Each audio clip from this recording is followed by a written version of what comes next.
the holiday seasons are approaching, this can be especially difficult for those of us who have experienced gang stalking, who are targeted individuals, because holidays look a lot different for us now. We're often cut off from our family members for both physical or emotional safety. It's not like we're going to have a Friendsgiving and sit around a table and eat pie with the people that have slandered our name and lied about us and put knives in our back.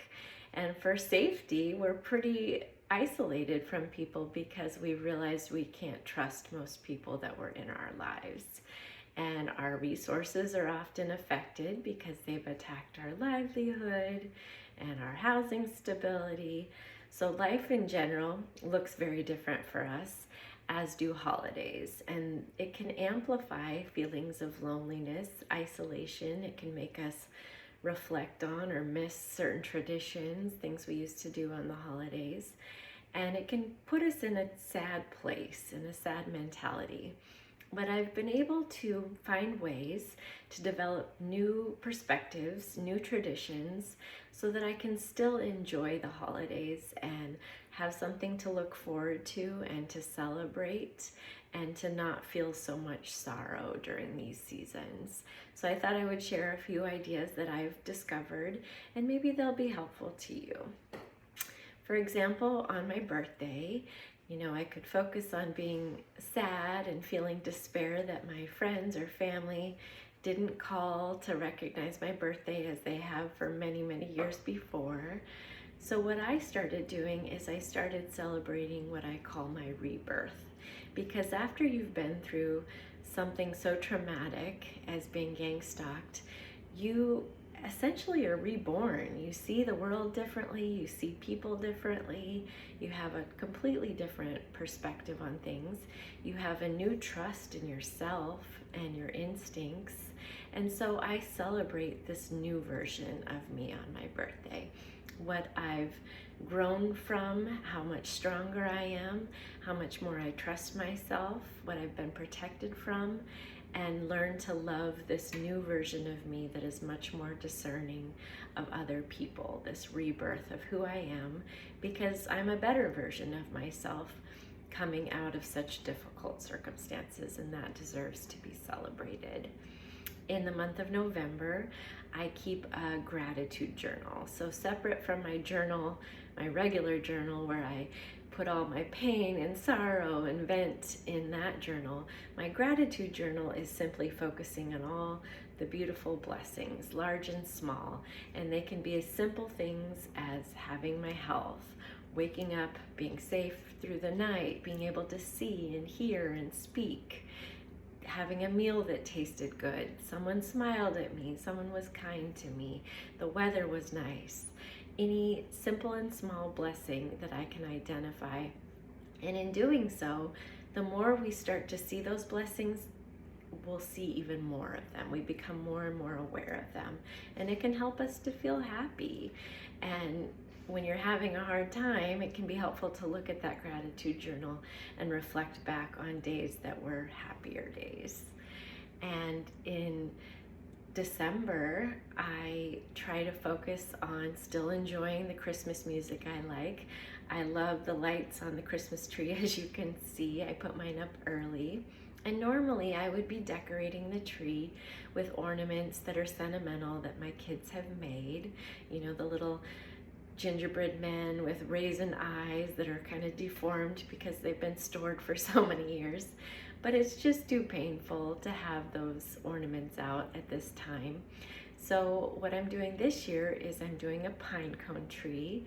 I had gone on a nature walk and it was a beautiful day and I enjoyed the weather and the scenery was beautiful and it was just a happy moment. And I found all these pine cones on the ground. So I filled my shirt with pine cones and I brought them all home. And I'm gonna spray paint them gold and put ribbons on them. And my tree will be a golden pine cone tree this year.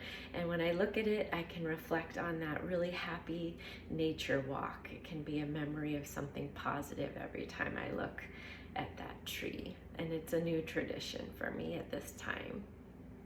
I also try to do a good deed every day. So when I was a child and when I had my children, we would have a wooden manger under the tree with a bale of straw. And for every kind word, kind deed, act of service, we would put one piece of straw into the manger throughout the month of December with the goal, a symbolic goal, that by Christmas Day, that manger would be full of soft hay or straw for baby Jesus on Christmas Day. Because of our good deeds, it would be full of comfort for him. And I'm not going to do that this year because, frankly, straw is really messy. It's a lot like glitter and it gets all over the house. But focusing on doing a small deed each day, whether it's smiling at a stranger or complimenting the checker at the grocery store for doing a good job, or writing a little uplifting note and putting it on someone's car. I love to bake, and around the holidays I definitely get the ache to bake. So I'll still make cookies and take them to the shelter or to after school programs or to the nursing home and let them enjoy them. I'll write a bunch of index cards with scriptures or quotes that are meaningful to me and leave those at the nursing home for the residents there or volunteer there. I'll still try to volunteer at soup kitchens or food banks, and often it's not safe to do in our own community, so you can go to a few towns over, neighboring communities, and give your service there where you're less likely to run into people.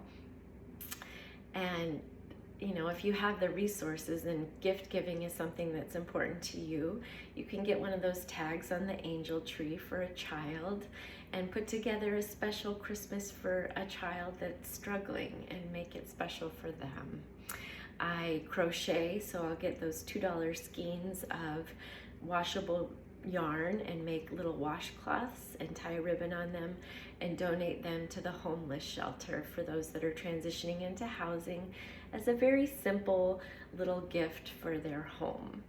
And in doing things like that, in serving people that are also isolated, that are also struggling, that may very likely be going through similar things to us, it can help take focus away from our sorrows and our problems and our losses and the betrayals and all the things we've experienced, and give us a moment of happiness by helping someone else feel a little bit of happiness and feel like they're cared about and feel like they're loved, because we know what it's like to feel like we're all alone and that no one cares about us.